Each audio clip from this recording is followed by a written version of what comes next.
alamin. Puji dan syukur rezekinya kita panjatkan kepada Allah Subhanahu wa taala atas segala limpahan rahmat dan karunia. Kita masih diberikan kesehatan sehingga kita masih sempat untuk datang ke sekolah, memberikan pendidikan kepada anak-anak kita, mengajar dengan baik.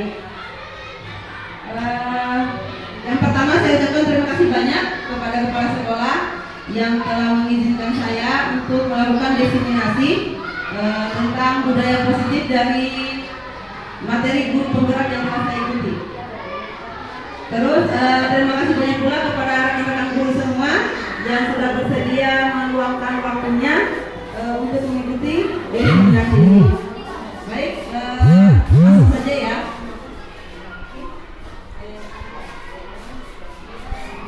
Ini adalah tentang budaya positif. Sebelumnya saya bertanya dulu, kalau menurut teman-teman guru semua, apa sih budaya positif? Ya, kebiasaan yang baik. Oke, ada lagi yang lain? Budaya positif. Kita lanjut ya. Kita mulai dulu dari filosofi Bapak, ada yang tahu? Ya, Bapak Kinajar Dewan Utara. Beliau merupakan Bapak Pendidikan Nasional kita. Baik, menurut beliau, Bapak Ade ini, pendidikan itu bertujuan untuk menuntun segala kodrat yang ada pada anak agar mereka dapat mencapai keselamatan dan kebahagiaan yang setinggi-tingginya. Dan ini menurut beliau ya, menurut Bapak Ade. Jadi tugas kita sebagai seorang guru itu hanya menuntun, bukan menentukan. Tugas kita hanya menuntun, bukan menentukan. Menuntut kodrat yang sudah ada pada anak. Jadi masih banyak kita kalangan guru menganggap bahwa anak didik kita itu datang ke sekolah seperti kertas putih yang belum berisi apa-apa. Padahal sebenarnya anak didik itu bukan kertas putih. Mereka sudah memiliki kodrat sendiri. Tinggal tugas kita sebagai seorang pendidik untuk menuntun mereka. Jika anak itu tingkah lakunya kurang baik, maka tugas kita lah sebagai seorang guru menuntun mereka untuk menjadi baik. Seperti itu. Jadi ini menurut filosofi Bapak Kahani. Pendidik itu hanya dapat menuntun tumbuh atau lahirnya kodrat anak yang bisa menjadi perilaku hidupnya sesuai dengan kodratnya. Jadi pendidikan dan pengajaran itu tidak bisa dipisahkan. Apa sih pendidikan? Jadi menurut Bapak KHD, pengajaran itu adalah bagian dari pendidikan. Pengajaran merupakan proses pendidikan dalam memberi ilmu atau berfaedah untuk kecakapan hidup anak secara lahir dan batin. Itu kita mengajar, tugas kita mengajar. Semua orang ini bisa mengajar ya. Dia blogger sekarang sudah bisa mengajar. Nah, tapi ada tugas yang lebih utama dari kita, yaitu pendidikan. Pendidikan itu adalah memberi tuntunan terhadap segala kekuatan kodrat yang dimiliki anak agar dia mampu mencapai keselamatan dan kebahagiaan yang setinggi-tingginya. Kata kuncinya keselamatan dan kebahagiaan. Kita menuntun mereka untuk mencapai keselamatan dan kebahagiaan. Contoh, ada anak-anak kita yang ingin menjadi dokter. Kita berharap mereka bisa menjadi dokter. Tapi kita menuntun mereka bukan hanya sebagai menjadi seorang dokter, tapi bagaimana mereka dengan dokter itu dia bisa membantu orang lain, bisa berjiwa sosial, bukan hanya semata-mata untuk mencari dunia. Seperti itu ya Bapak Ibu. Baik sebagai seorang manusia maupun sebagai anggota masyarakat. Jadi dia sebagai dokter, peran sebagai dokter untuk dirinya bisa bagaimana bermanfaat untuk dirinya, juga bagaimana bisa bermanfaat untuk masyarakat. Bukan jadi kita guru itu mengajarkan kepada mereka bagaimana mereka bisa sebagai individu, tapi juga bisa menjadi makhluk sosial. Saya lanjut. Nah, ini. Jadi proses belajar harus selaras dengan kodrat anak. Jadi kita sebagai seorang pendidik dalam mengajar, kita upayakan sesuai dengan kodrat anak. Kayak tadi saya katakan bahwa anak itu bukan kertas kosong.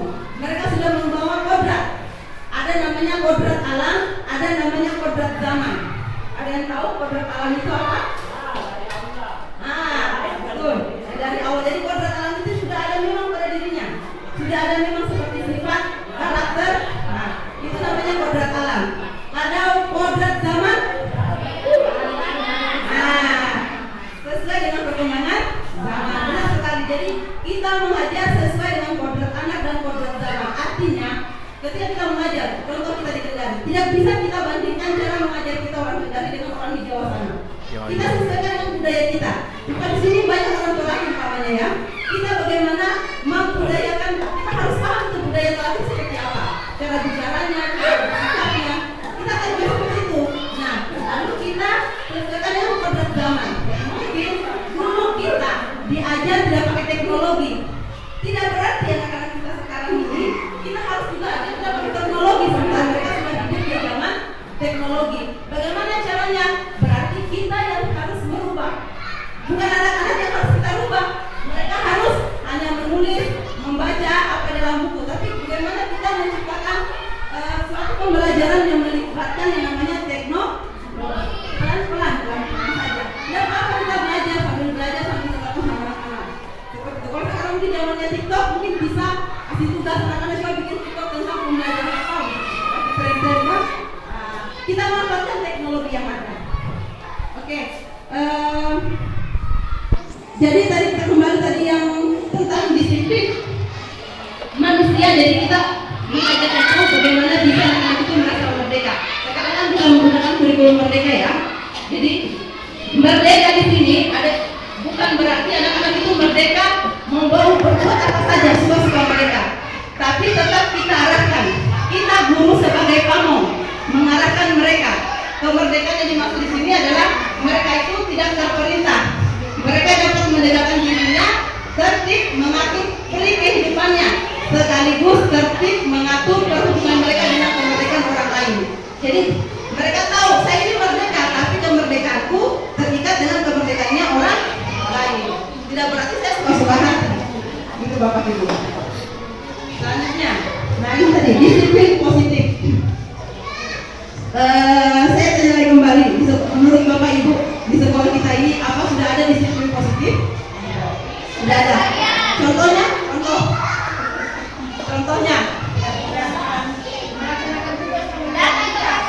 Datang tepat waktu, oke. Baik. Pertanyaan saya lagi. Disiplin positif itu kita merasakan disiplin positif karena kemauan kita sendiri atau karena ingin dipuji orang lain? Oke. Baik, mari kita lihat. Oke. Dalam budaya kita, makna kata disiplin itu dimaknai menjadi sesuatu yang dilakukan seseorang pada orang lain untuk mendapatkan kepatuhan. Biasanya kalau kita melakukan siswa kita ingin mendisiplinkan. Berarti biasanya ada aturan. Anak-anak itu harus patuh sama kita. Biasanya ya, itu kata disiplin menurut kita biasanya. Kita cenderung menghubungkan kata disiplin itu dengan tidak nyaman. Jadi karena disiplin, saya harus betul dengan kamu. Aduh, nanti saya dimarahin sama SD kalau saya tidak ada bangun namanya. Atau anak-anak lah, jangan kita guru. Anak-anak nanti saya dimarahin ibu guru. Kalau saya tidak kerja tugas, yang saya dihukum. Jadi seperti ada ketidaknyamanan. Nah, disiplin yang jadi kita ingin disiplin itu sebenarnya disiplin dari dirinya, yang lain oleh dirinya, yang memiliki motivasi internal. Maksudnya motivasi internal itu motivasi yang dari dalam dirinya, bukan karena pengaruh orang lain. Adapun jika dia tidak memiliki motivasi internal, maka kita memerlukan pihak lain untuk mendisiplinkan kita atau memotivasi eksternal namanya. Jadi kayak anak, kalau dia tidak disiplin, dia butuh berarti motivasi eksternal. Nah, kita guru lah yang menjadi motivasi eksternal. Kalau posisi kita guru, berarti kalau kita guru tidak disiplin, berarti kita butuh motivasi eksternal, mungkin kepala sekolah atau pengawas seperti itu. Jadi untuk mendisiplinkan itu memang kita butuh motivasi. Seseorang yang memiliki disiplin berarti mereka bisa bertanggung jawab terhadap apa yang dilakukannya, karena mereka mendasarkan tindakan mereka pada nilai-nilai kebajikan universal, bukan karena ingin dipuji dan sebagainya. Oke, ini teori motivasi.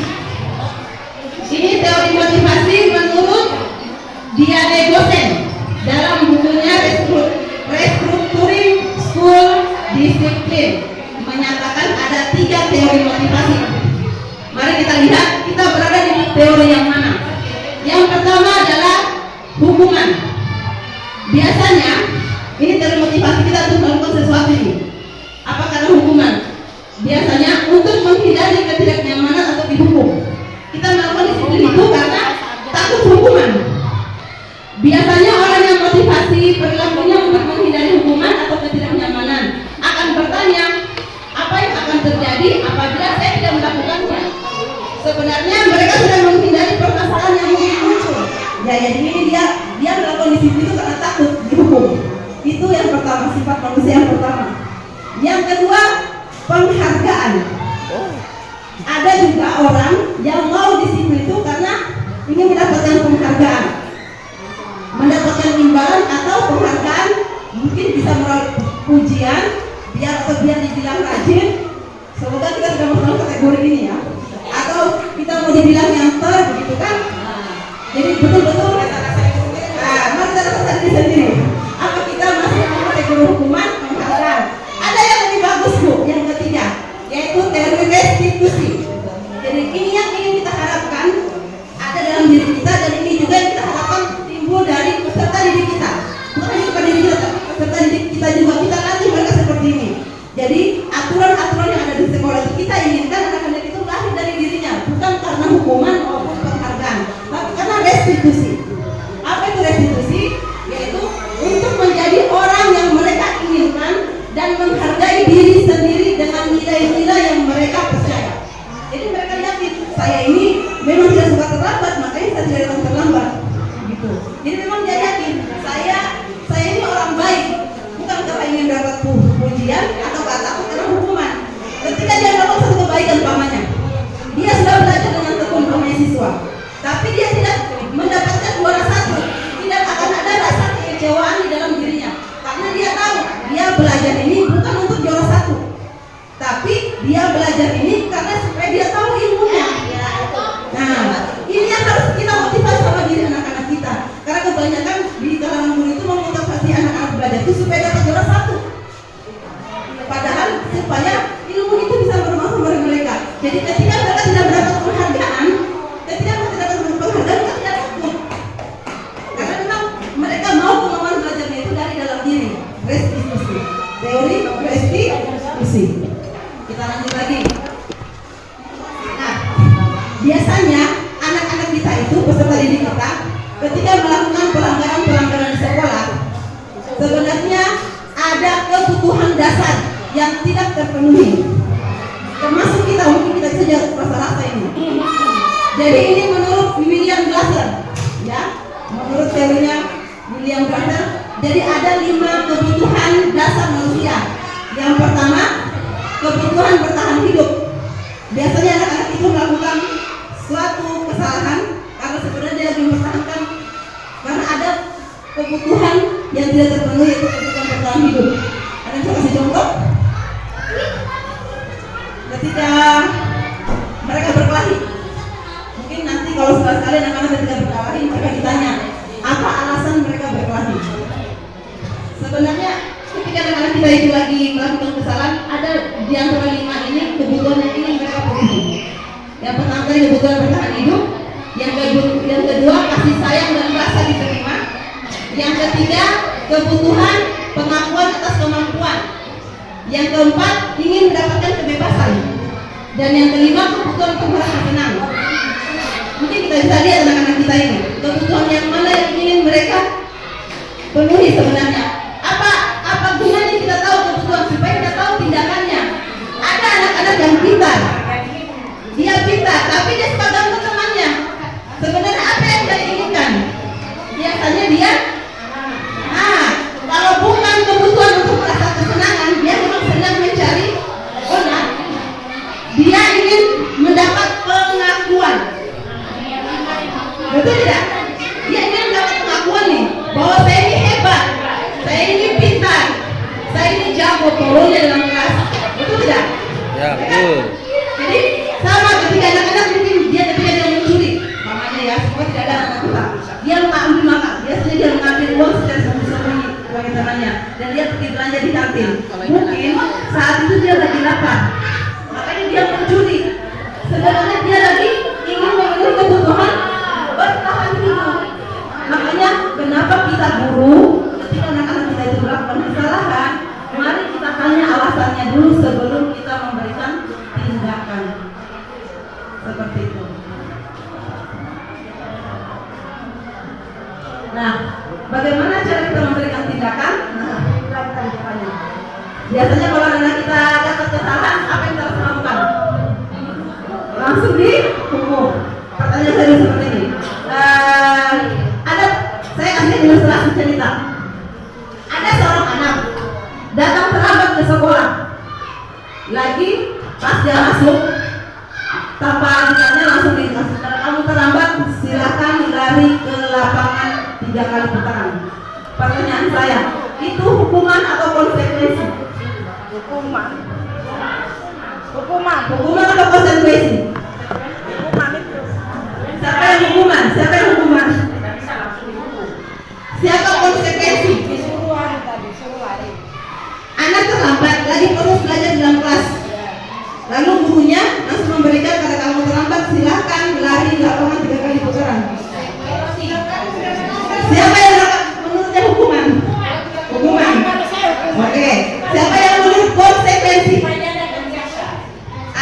Oke, Ibu Guru Titik, bisa kasih saya alasan kenapa melakukan bahwa itu adalah konsekuensi? Komitmen bahwa tidak boleh datang terlambat, terus dia datang terlambat, sehingga dia mendapatkan perlakuan seperti itu. Baik. Itu konsekuensi. Oke. Hukum Rina tadi menurutnya adalah hukuman. Bisa kasihkan alasan apa kenapa dikatakan itu hukuman? Oke, baik.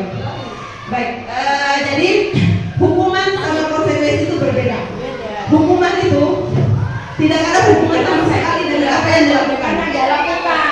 Contoh begini, kalau lagi pelajaran PJOK, sudah mulai pelajaran PJOK, sudah sebelumnya dia baru datang, sudah selesai pemanasan, baru gurunya memberikan silakan lari keliling blok lapangan 10 kali karena kau terlambat pemanasan. Nah, itu baru namanya konsekuensi. Kalau yang dilakukan dari guru tadi namanya hukuman, karena tidak ada sama sekali satu tahunnya di sekolah di lapangan dengan belajar di kelas. Seharusnya kalau memang dia terlambat belajar, bisa mungkin dipotong jam bermainnya. Ketika dia terlambat 10 menit, maka potong jam bermainnya 10 menit. Dia silakan mengejar keterlambatan materi yang tadi. Nah, itu namanya konsekuensi. Jadi konsekuensi itu ada nilai pelajaran yang ingin diberikan. Kalau hukuman datangnya tiba-tiba, langsung. Tidak ada nilai pelajaran dalamnya. Oke, ini jadi posisi kontrol kita. Nah, kita bisa mengukur di diri kita selama bertahun-tahun. Ada mungkin sudah belajar 20 tahun jadi guru, 10 tahun. Ketika kita memberikan konsekuensi menurut kita kepada anak, kita berada di posisi kontrol yang mana? Jadi ada 5 posisi kontrol. Posisi kontrol yang pertama itu adalah penghukum. Guru yang seorang penghukum bisa menggunakan hukuman fisik maupun verbal. Bukan saja fisik ya, tapi verbal melalui kata-kata. Ini adalah jenis posisi kontrol sebagai penghukum. Orang-orang yang menjalankan posisi penghukum senantiasa mengatakan bahwa sekolah memerlukan sistem atau alat yang dapat lebih menekan murid-murid lebih dalam lagi. Guru seperti ini senantiasa percaya hanya ada satu cara agar pembelajaran bisa berhasil, yaitu dengan cara dia. Makanya saya hukum. Makanya itu posisi penghukum. Kita lihat posisi kontrol yang kedua. Saya jadi kelas kadang-kadang kalau dia sebagai guru ya, karena sebagai orang tua kita sadar kita selalu memposisikan diri sebagai posisi penghukum. Yang kedua, pembuat rasa bersalah. Posisi kontrol pembuat rasa bersalah ini biasanya guru akan bersuara lemah lembut. Aduh Nat, sudah berapa kali kasihan ibu guru bilang, udah kasihan sama ibu guru sampai kasihan ibu guru mengajar. Kau kasihan mengerti. Nah ini membuat rasa bersalah, membuat anak-anak itu merasa bersalah. Hanya begitu.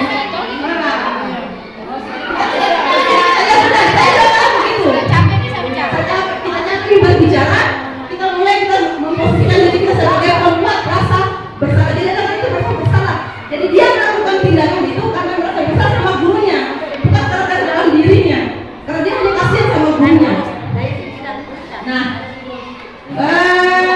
posisi ini murid akan memiliki penilaian diri yang buruk tentang dirinya.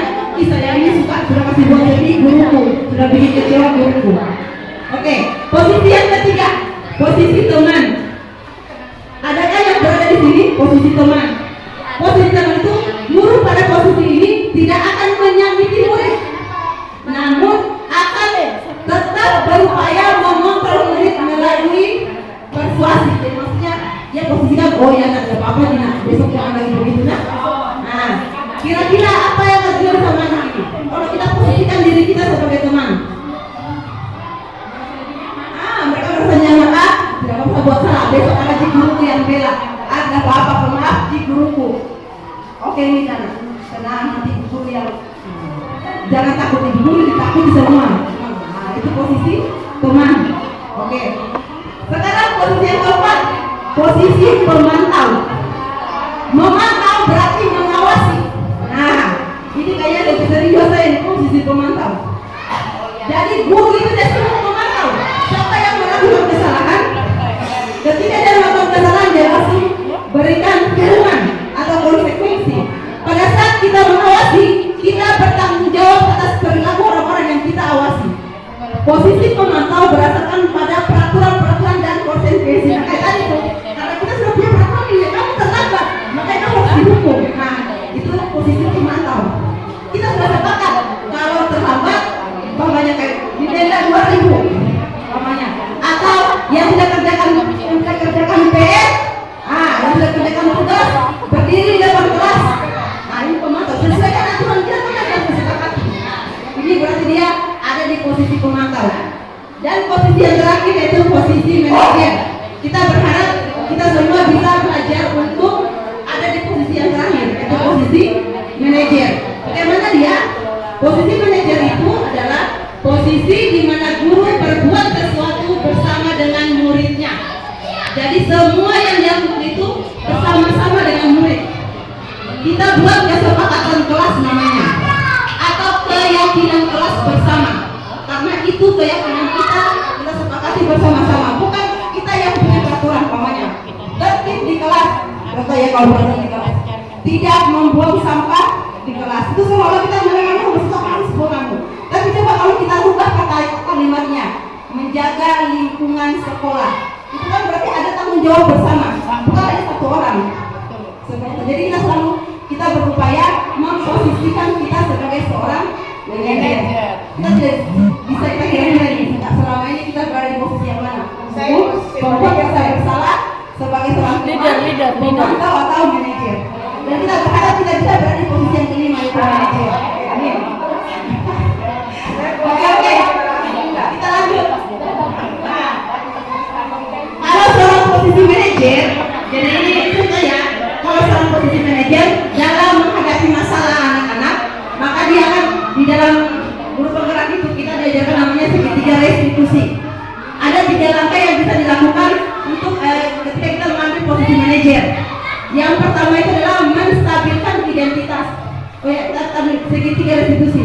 Restitusi adalah proses menciptakan kondisi bagi murid untuk memperbaiki kesalahan mereka sehingga mereka bisa kembali pada kelompok mereka dengan karakter yang lebih kuat. Restitusi membantu murid menjadi lebih memiliki tujuan, disiplin positif, dan memulihkan dirinya setelah berbuat salah.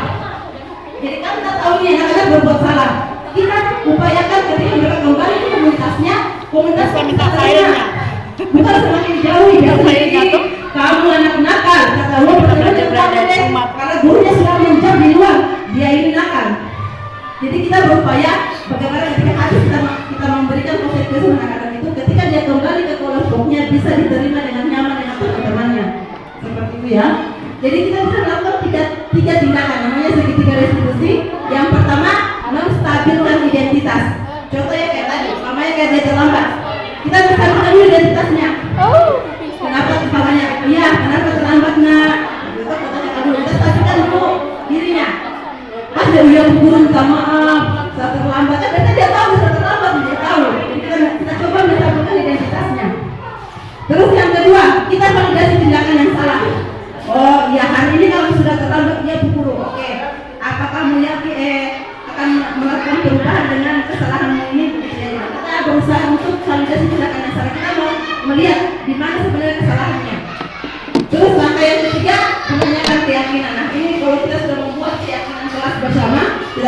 berdasarkan keyakinan apa yang kita sudah sepakati di kelas. Jadi keyakinan kelas ya, menekankan pada keyakinan seseorang akan lebih memotivasi dan mencintai seseorang dari dalam dirinya. Oke. Terima kasih ini. Jadi saya apa namanya? Kalau kita menunggu ya, ini kan yang pengawas ini. Di kelas alhamdulillah mungkin teman-teman tahu saya lagi ikut CGP. Hanya memang karena saya masih siang, saya belum bisa ditugaskan itu sebenarnya harus menyimpang sama teman-teman. Tapi tugas pertama saya itu harus melakukan perubahan dulu di kelas. Di kelas itu saya sudah berusaha beberapa kegiatan, mungkin bisa semoga bisa menginspirasi teman-teman, gitu kan? Apa-apa.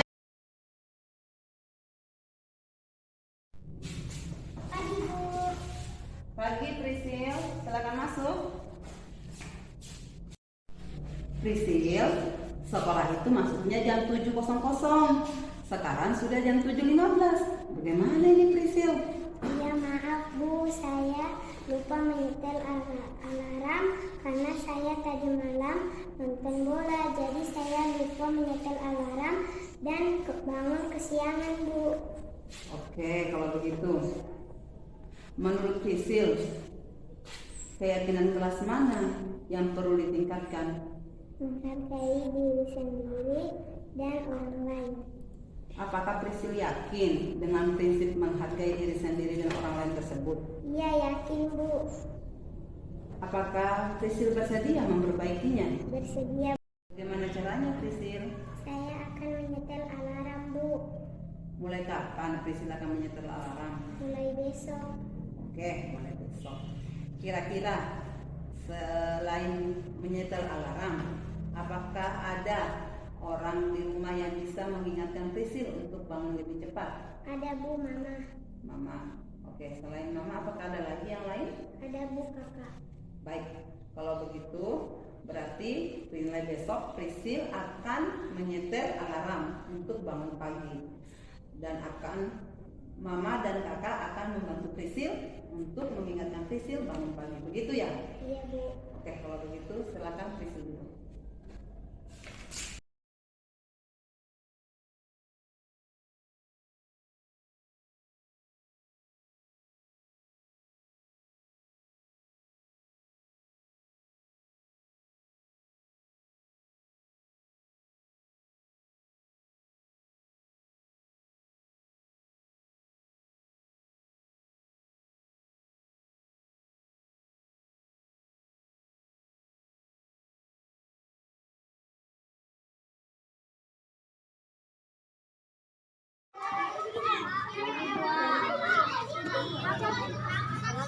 Apa?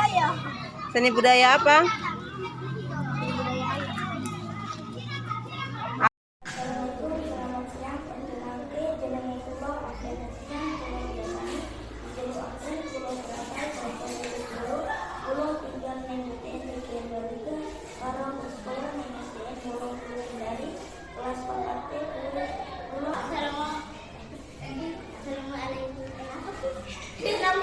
Ya.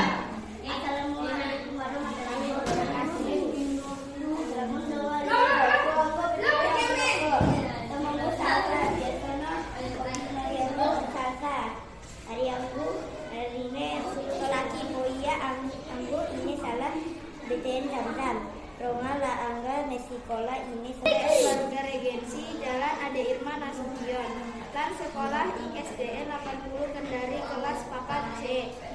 Aku dua sedulur loro, yaitu mbakku sing jenenge Ilda, dan aku ditambah Yerin, aku orang Taraja. Aku toro inde SDN 80 Kendari karena siapa C. Aku masih ulu dak dua tahu yang moto. Aku anak ada dua dan ada dua si ulu sangan kakakku Ela. Aku masana menjadi warga negara Indonesia tuh memiliki budaya, suku, agama, adat istiadat, khas.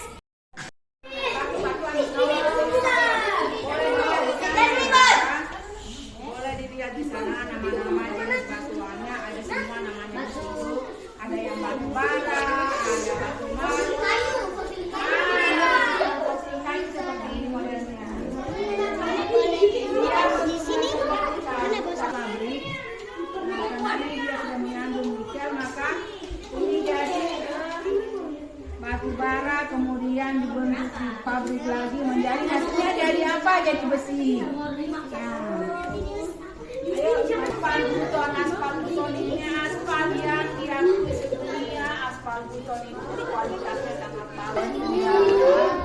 Ih, bapaknya sapi. Ada namanya udah novel, yang juga yang lahir. Ada di situ. Iya dong. Iya dong. Di Kecamatan Lasolo, Kabupaten Oh, Lasolo. dia diawetkan, disuntik, terus dikeluarkan di dalam rumput bambu laut, ada juga akar bahar yang hidup Itu penyu, di dasar penyu. laut ya. Itu penyu ya? Ini tumbuhnya di dasar laut. Ini yang samping yang nomor 7, Bu. Oh, ikan itu, ikan buncit tanduk. Nah, ini diibaratkan lagi di bawah laut. Ini ceritanya rumput laut yang diawetkan toh. Tidak di sana itu, Bu. Nah, pokoknya Kehidupan di dasar laut itu. nah, ini ibaratnya dia hidup di dasar laut seperti ini, Mina. Ada rumput lautnya, ada ikannya. Nah, Ini tapi karena kenapa itu ambil yang ikan? Minum-minuman yang segar, terakhir solusinya. Segar. Gurihnya terasa banget dengan coklatnya blueberry dan lezat dan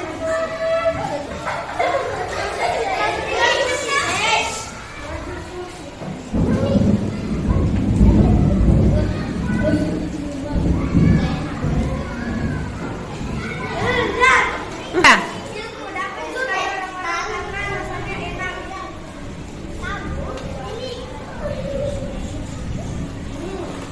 rasanya pemain. nah. Ini tidak tadi cairannya kok rasanya yang enak. Enak.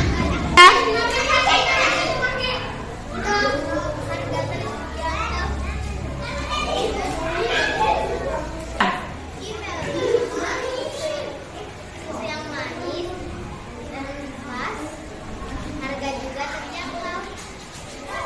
3.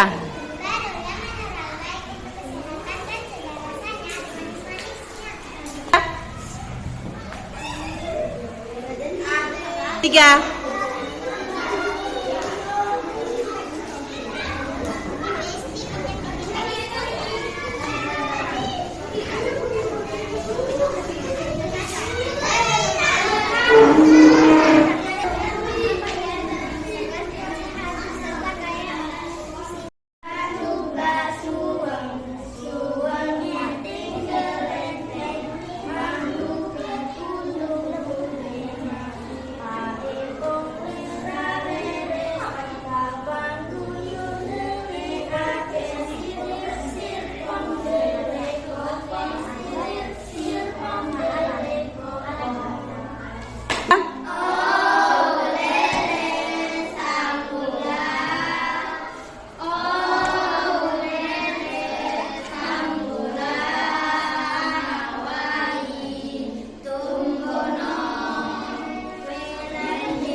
Belum.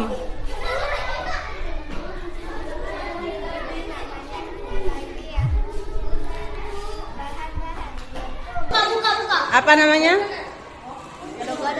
Gado-gado. Bahannya apa saja? Bahannya lontong, toge, timun, kacang sampai dengan ayam gitu. Oh ya. Dari daerah mana ini?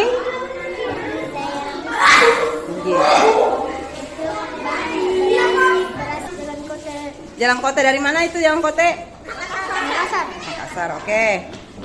Amir bawa apa? Apa? Kasuami. Dari mana Kasuami? Dari daerah apa? Dari daerah Muna, oke. Hari ini kita sudah belajar tentang makanan.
Membaca puisi. Semua kalian boleh menampilkan puisi apa saja. Bebas temanya ya, bebas. Latihan ulang rumah. Terserah apa saja temanya. Oke. Tidak ada alasan untuk tidak tampil di sini. Nanti ibu guru akan silakan. Aku ingin menjadi pelukis yang setiap aku memegang kuas dan cat air, lalu menggoreskannya di kanvas. Akan melukis semua yang kusuka, melukis pemandangan alam, melukis rumah, melukis keluargaku, melukis sekolahku, melukis wajah teman-temanku, dan melukis kebahagiaanku. Ya, saya tidak pernah mengumumkan namanya ranking karena menurut saya semua anak-anak itu adalah juara. Ya, mereka semua adalah juara. Tidak ada perlindungan. Perlindungan itu cukup saya saja yang tahu. Ya, cukup saya saja yang tahu. Anak-anak itu mereka semua punya karakter, punya kemampuan, punya talenta masing-masing, punya kelebihan masing-masing di setiap pembelajaran. Jadi saran saya saja sebagai guru mereka bukan mengajari ya, hanya sekedar saran. Kalau bisa kita hargai semua usaha-usaha anak-anak kita yang sudah belajar. Jangan dikatakan semangatnya karena melihat nilainya yang menurut kita ini nilai, padahal mereka sudah berjuang dengan sebaik mungkin. Kita hargai itu. Jangan tanya ranking berapa, makanya saya tidak memberikan peringkat karena saya khawatirnya kalau saya mengumumkan peringkat akan membuat. Baik, hari ini duduk yang bagus. Baik, sebelum kita mulai pelajaran, sebelum kita mulai aktivitas pelajaran kita, coba tepuk semangat dulu, tepuk semangat.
kita bahas tentang nilai-nilai kebajikan yang kalian yakini.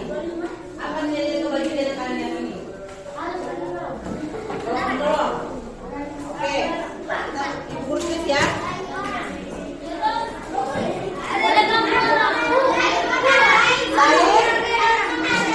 Saling menghargai. Oke, saling menghargai. Oke, tunggu ya. Kita buat keyakinan kelas pertama ya. Keyakinan dosen tulis. Keyakinan kelas yang pertama apa tadi?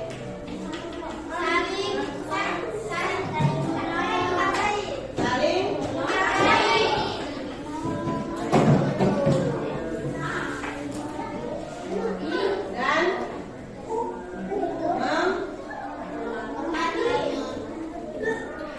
dan menghargai dan menghormati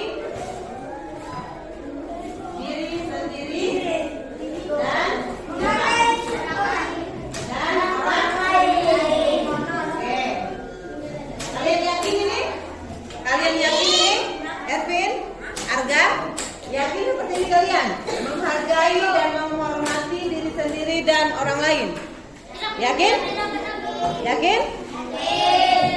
Oke, kalau tidak apa? Kalau kita menghargai dan menghormati diri sendiri orang lain, kalau masuk dalamnya berarti menghormati dalam hal keyakinan. Sepakat ini? Kita sepakat dulu, sepakat? Coba dibaca dulu. Coba dibaca sama-sama.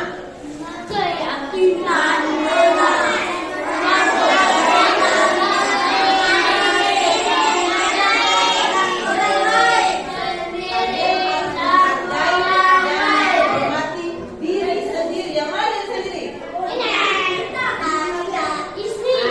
Kalian harus hargai diri kalian. Supaya apa contohnya menghargai diri sendiri? Apa?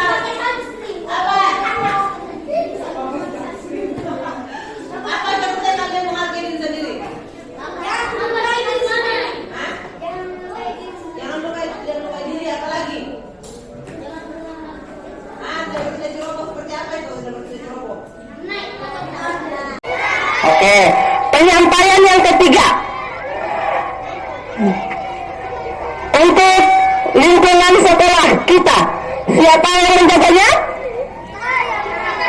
Siapa yang menjaga kebersihan lingkungan sekolah kita?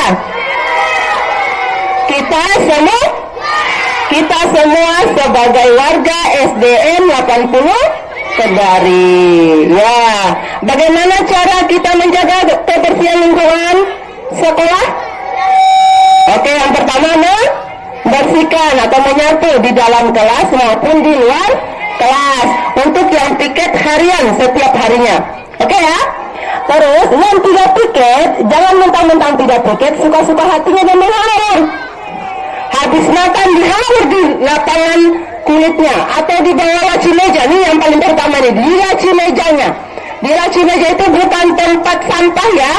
Di laci meja itu bukan tempat sampah. Sebentar masuk di kelas, periksa dulu lacinya masing-masing. Ada sampah atau tidak? Kalau ada sampah, tolong diambil sampahnya lalu dibuang ke mana? Ke tempat sampah. Oh, berarti pintar-pintar anaknya Bu Guru ini. Cerdas-cerdas memang semua. Ya? Cerdas semua kalian ya? Ibu Guru yakin kalian semua anak-anak yang pembersih. Anak-anak yang suka dengan kebersihan. Berarti mulai sekarang harus menjaga kebersihan. Oke.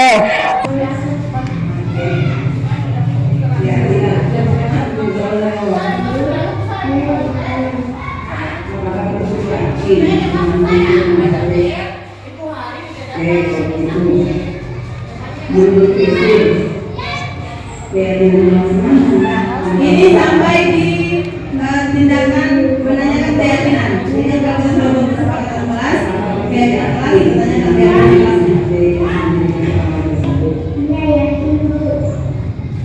Apakah sudah tadi yang membukainya?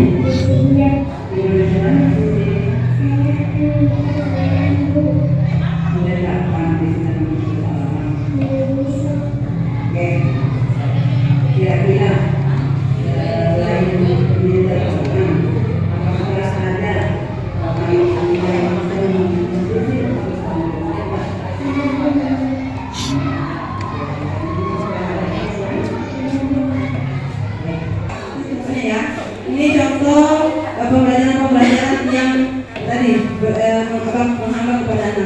menggunakan ke perpustakaan.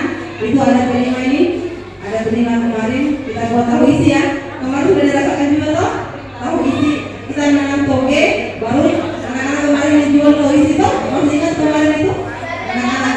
Oh pasti ada yang dapat. Nah, Wih, dia sampai meja UPS. Kemarin di luar kelas, jadi bisa sekali-kali anak-anak itu kita ajak di luar kelas untuk belajar. Ini. Apa? Seni budaya apa? Kita lagi ngomong budaya.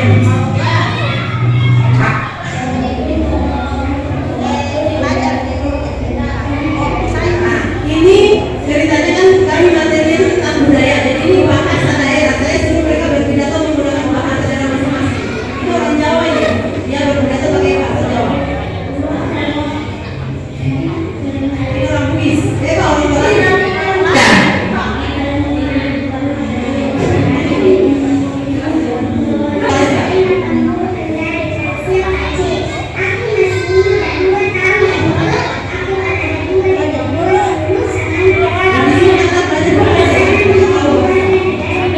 Mencintai daerah.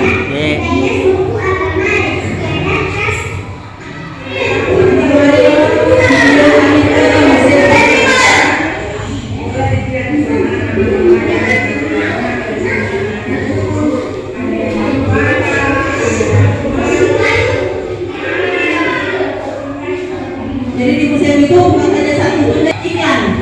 Jadi saya harus memperhatikan dengan membuat ikan.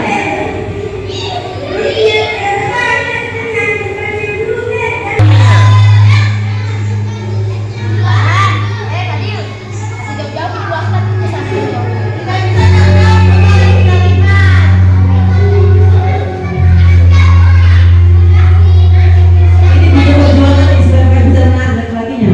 Kalau perempuan insya Allah anak-anak saya boleh menarik. Kita menarik di kelas ya. Jadi saya akan panggil satu-satu yang jadi berjajar semua. Nah, setelah semuanya itu kelompok ada tarian tadi. Sekarang yang awalnya mereka tarian semuanya sama. Laki-laki maupun perempuan.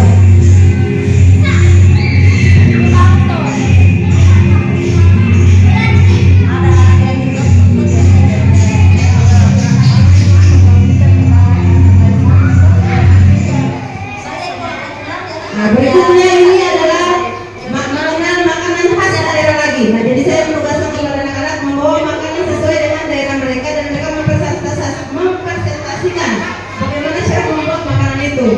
Nah, ini. Kemarin yang masih siang berapa ada dapat ini hasil ini nih. Yang bisa makan.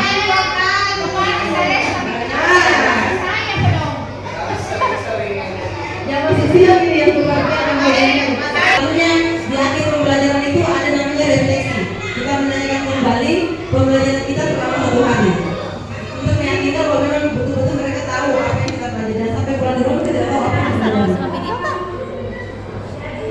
Ini ceritanya penyampaian ini kabarnya terbalik ini. Ini ceritanya kita buat kesepakatan untuk melakukan selalu pentas seni setiap bulannya. Saya tawarkan untuk mengajar kelas lain tapi mereka kan belum mau kelas lain, mau di kelasnya saja dulu, belum berani mereka dari kelas lain.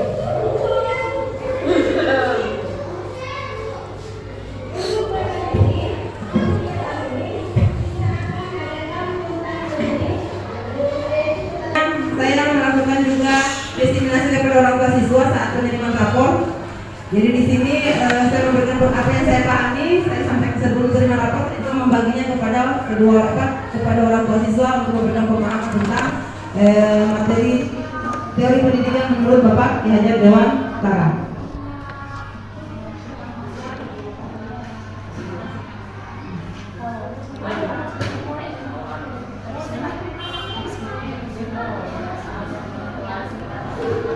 Nah, ini yang terakhir kita buat kesepakatan kelas, ya Pak, keyakinan kelas. Ini saya dari anak-anak membuat yang namanya keyakinan kelas. Jadi kita buat keyakinan bersama. Karena kita yakini bersama, maka kita akan menjalankan bersama-sama. Nah, jadi bisa mungkin di tengah-tengah pembelajaran itu saat awal pembelajaran, di tengah pembelajaran kita jelaskan. Nah, kalau gitu refresh ya.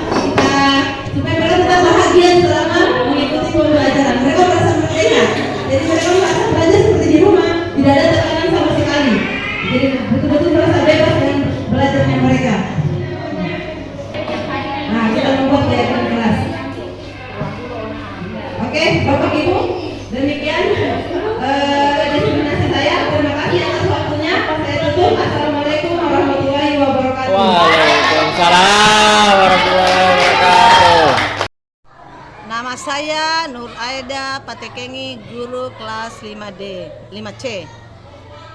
Waktu Ibu guru penggerak ST80 Kendari, saya mengikuti dengan seksama, kemudian materinya sangat menyenangkan karena berhubungan dengan hal positif, anak yang berkarakter, kemudian anak yang disiplin, kemudian guru juga harus disiplin. Saya mendapatkan ilmu di situ, bertambah ilmu guru-guru yang mengikuti. Terima kasih. Selamat pagi, saya Titi SPD MPD terkait materi disiplin positif. Saya sangat terkesan pada materi posisi kontrol. Dalam hal ini ada 5 yang disampaikan. Poin pertama, penghukum.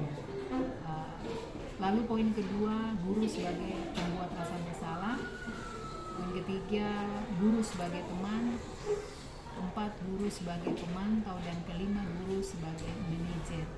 Dalam hal ini saya menggarisbawahi poin guru sebagai pembuat rasa bersalah dan guru sebagai teman. Selama ini kita sebagai guru terkadang memposisikan bahwa saya ini guru, lalu membuat sekat di antara siswa. Padahal sesungguhnya ketika kita memposisikan guru sebagai pembuat rasa bersalah dan guru sebagai teman itu sepertinya ada kesadaran, nilai kesadaran dari siswa tersebut untuk bagaimana selanjutnya dia tidak membuat kesalahan itu.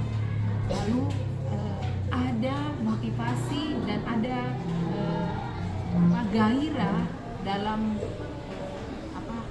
ketika mungkin di kelas bertanya kepada guru, kemudian ada hal-hal yang selama ini yang membuat siswa tersebut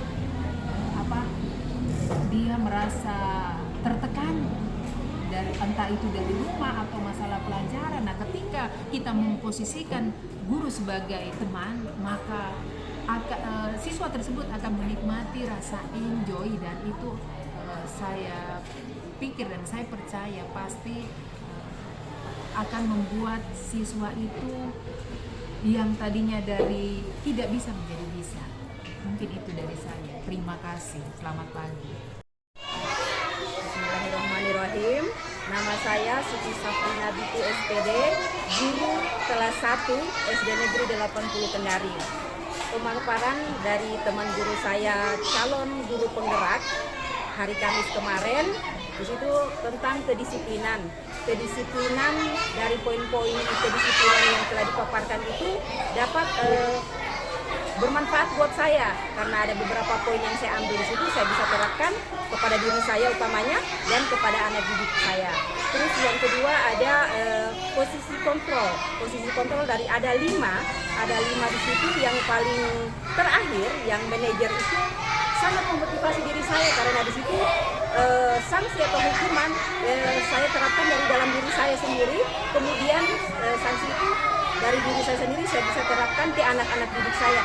Insya Allah dengan pemaparan teman saya CGP kemarin bisa menjadi petunjuk untuk kedepannya pada saat saya berada di lingkup sekolah. Terima kasih.